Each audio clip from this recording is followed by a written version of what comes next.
You see, nobody remembers the perfect motorcycle because the glory belongs only to those that rewrite the rulebook. For instance, when Ducati's 916 showed how motorcycles should look like, or when the Kawasaki put a supercharger on two wheels with the H2, or when the CB750 kickstarted the superbike era. These bikes didn't just perform, they changed everything. You bought an iPhone because it changed your life. And you buy a Tesla because it's changing cars, and in 1984, you bought a GSXR because it changed motorcycling forever. The motorcycle that created the modern supersport category. For 2 decades, the GSXR dominated racing so completely that it left every challenger in the dust. It was a race bike with lights. It gave genuine racing performance accessible to anyone with a credit card. It was a revolution. All thanks to an unconventional experiment that quietly reshaped what a motorcycle could be. But today, it's become an internet shorthand for everything wrong with motorcycling culture. Its name is GSXR. And this is the story of how the most revolutionary superbike ever built became the most hated motorcycle on the internet.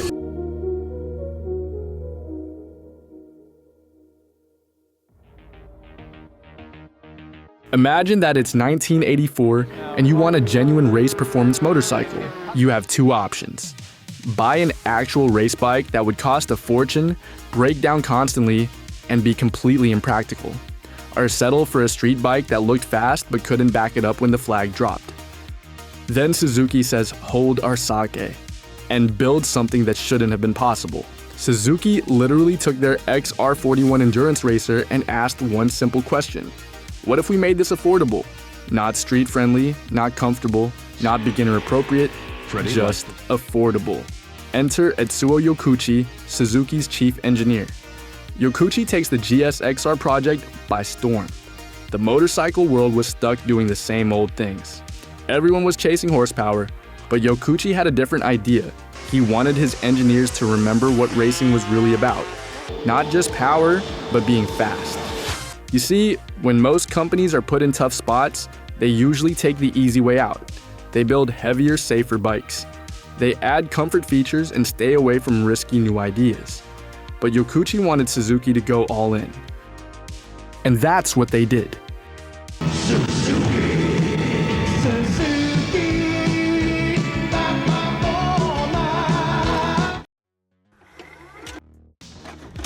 He knew that for Suzuki to beat giants like Honda and Yamaha, they needed to change the game completely. And there's no better way to do that than to go lighter when everyone else is going heavier. Yokuchi starts what becomes known as the blue paint study. The goal? To prove that Suzuki had played it too safe. Suzuki engineers literally took apart a motorcycle and painted parts blue if they never broke, red if they caused problems. When they brought all the parts together, they were almost all blue. Yokuchi saw this and told Suzuki that they were building the bike too well. Almost nothing broke. As an engineer, he considered it wasteful. So he made a plan. 100 horsepower from a 750 cubic centimeter engine and a 20% weight cut. In the 80s, most sport bikes weighed around 480 pounds, and Yokuchi wanted 380. The result was automotive heresy. The GSXR wasn't just lighter, it innovated every part. Aluminum frame when everyone used steel, 100 horsepower when most bikes barely hit 80, and just 394 pounds dry. Lighter than today's beginner bikes, but with 3 times the power. Oil-cooled engine when everyone went liquid or stayed air-cooled. With aggressive riding position, they said that this is not your daily motorcycle. Dominating races and championships year after year, it has continually validated the original GSXR concept. Born on the circuit, returning to the circuit. Yokuchi had been listening to the loudest riders, the ones yelling for a race bike with lights. Management wasn't sure there was even a market for it, but Yokuchi knew they were wrong. His obsession over making race-bred performance available to real riders with real lives delivered. This wasn't some fragile exotic that only worked under a factory tent. He designed the air and oil-cooled engine to be bulletproof. The frame was balanced enough that you didn't need pro rider skills to corner hard without crashing. The riding position let you ride for hours without pain. And the whole package was simple enough that you can work on it with basic tools. You see, before 1985, universal Japanese motorcycles ruled the streets and they were modded for races. But GSXR changed that while creating a new category, the super sports. And racing wins came right away. In 1985, the GSXR delivered a stunning 1-2 finish at Le Mans 24-hour and took victory at the Isle of Man TT. People were buying these bikes on Saturday and winning club races on Sunday, right off the showroom floor. Riders were traveling across the country with their new GSXRs, showing up at unknown tracks and beating locals who'd been racing for years.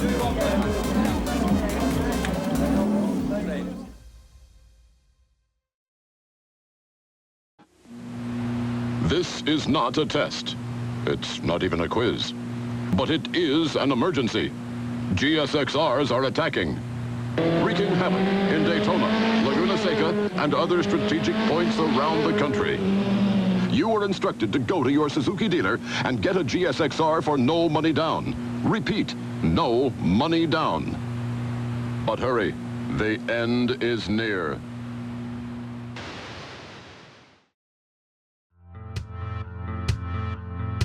Suzuki had figured out something much more valuable. They'd made speed available to everyone. For the first time in motorcycle history, real race-winning performance wasn't locked behind a huge price tag. The new ideas kept coming. In '86, Suzuki came out with the GSXR 1100, a superbike with improved stability and handling, built to keep its line even with a novice rider. By '88, the 750 breathed harder, pulled faster, and earned a new nickname, the Slingshot. Then in '96 came the SRAD, carrying Kevin Schwantz's World Championship-winning DNA. It was lighter, sharper, built with one thing in mind: winning.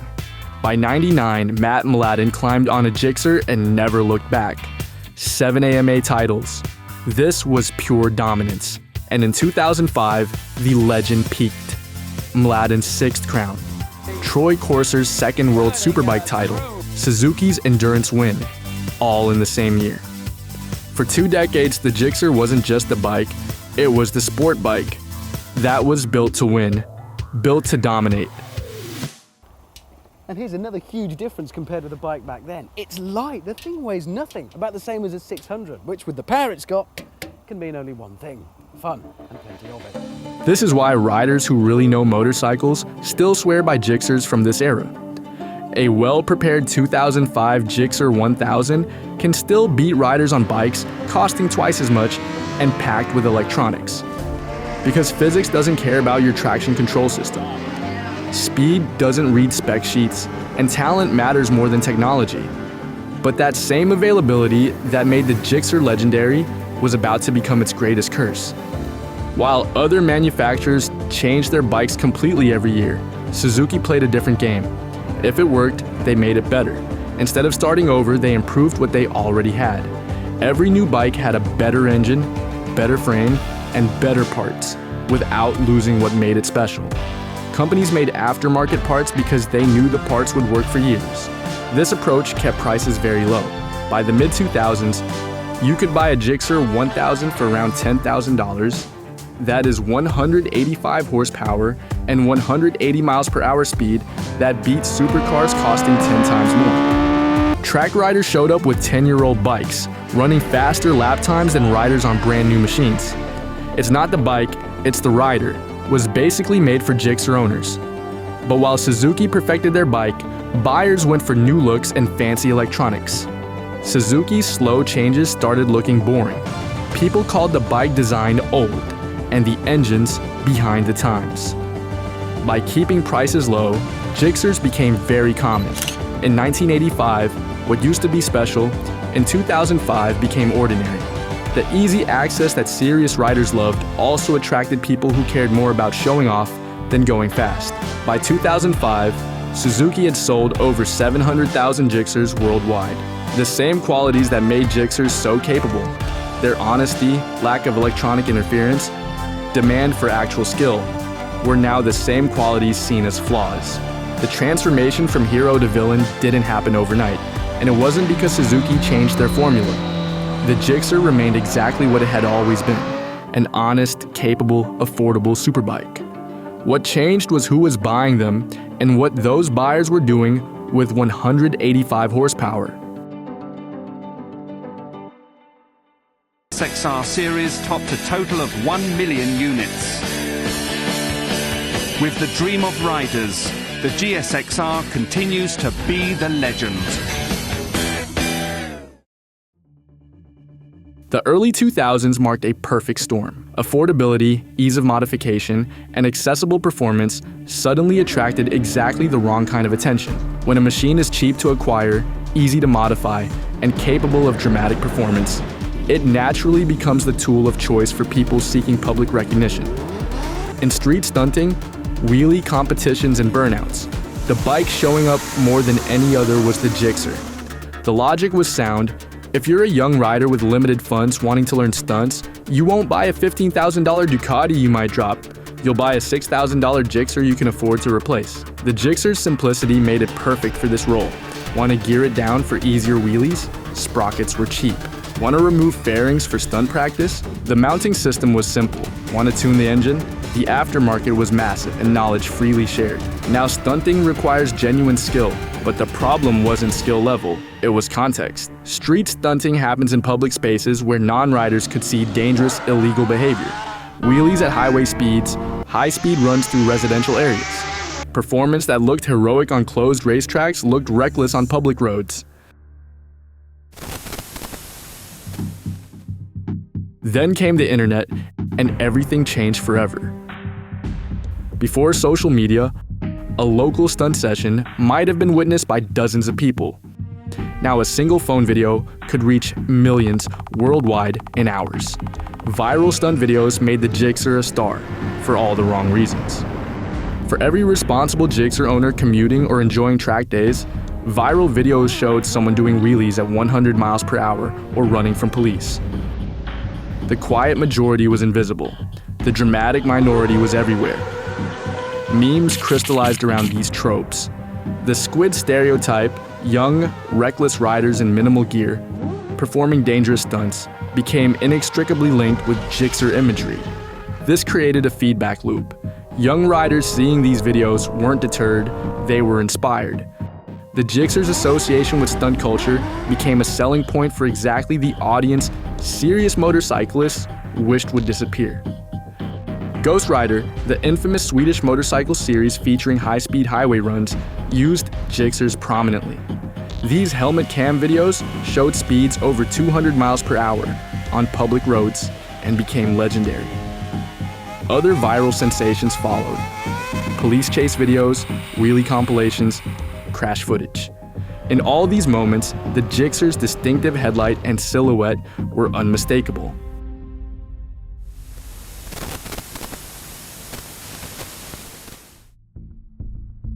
The industry's response was telling. While sales remained strong, the cultural conversation shifted. Motorcycle journalists made jokes about squid bikes. Track day organizations saw fewer Gixxers.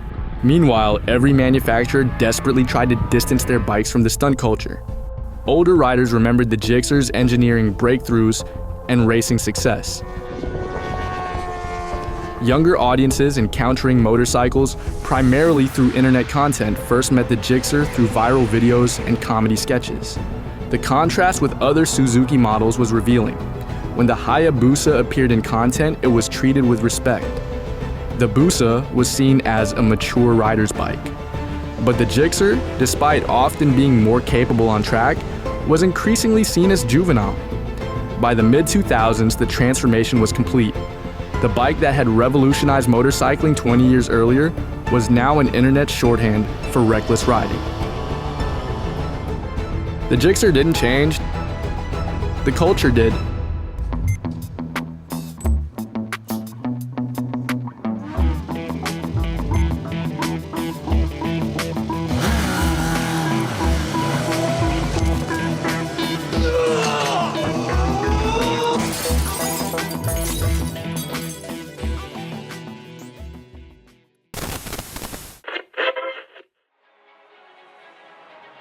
So how did a legitimate superbike with decades of racing pedigree become the internet's favorite punchline? The answer lies in how attention economies work. The more Gixxers sold, the more widely they were used for every purpose, from brilliant track performances to catastrophically bad decisions. But here's the cruel reality of viral culture. Excellence doesn't spread. A perfect lap time might impress dozens. A spectacular crash or outrageous wheelie gets viewed by millions. Internet attention is biased toward drama, conflict, and spectacle. Competence is invisible, failure is viral. This created devastating selection bias. For every responsible owner commuting quietly, compilation videos of crashes, fails, and police chases got millions of views. Memes transformed 20 years of history into repeatable jokes. The distinctive angular headlight became a punchline. Affordable pricing became evidence of poor judgment rather than smart engineering. Popularity became proof of mediocrity rather than excellence. Comedy creators accelerated this. The Gixxer bro character, young, reckless, overconfident, underskilled, became a recurring archetype across dozens of popular channels. Professional reviewers praised Gixxers for capabilities, value, and reliability, but couldn't ignore the cultural baggage. Technical criticisms gave the stereotype credibility. Suzuki's conservative styling, slower adoption of electronics, and emphasis on function over form provided anchor points for critics. The internet amplified statistical realities into caricature. The affordable superbike that democratized performance became the cheap bike for people who don't know better. Meanwhile, competitors successfully distanced themselves. Kawasaki's Ninja became the sensible choice. Yamaha's R-Series looked refined. Honda's CBR seemed mature. The Gixxer, despite often outperforming these rivals, was increasingly seen as the option for people who didn't know better. Social media's echo chambers amplified this. Watch one squid compilation, see dozens more. Engage with Gixxer memes, see endless variations. Powerful EFI engines, better mass centralization for quicker transitions. The dominating 2006 Suzuki GSXR 600 and GSXR 750. Suzuki, own the racetrack. Some owners reacted by embracing the stereotype. Gixxer bro became a badge of honor. Psychologically understandable. If you're stereotyped anyway, own it. But this reinforced the damaging image. Financial incentives for content creators made everything worse. Drama generates views, views generate revenue, negative content outperforms positive. Professional racing, where Gixxers continued excelling, became irrelevant to public perception. Track day communities respected the bikes, but online culture defined them. By 2010, the transformation was complete. Search Gixxer online and you'd find memes and crash compilations before serious reviews or racing coverage. The bike that created the modern sport bike category was now primarily known as internet comic relief. The cruelest irony? Many people mocking Gixxers had never ridden one. They were responding to cultural image, not mechanical reality. The bike's reputation had become completely divorced from its actual characteristics. Internet culture had created a villain that existed primarily in perception rather than fact.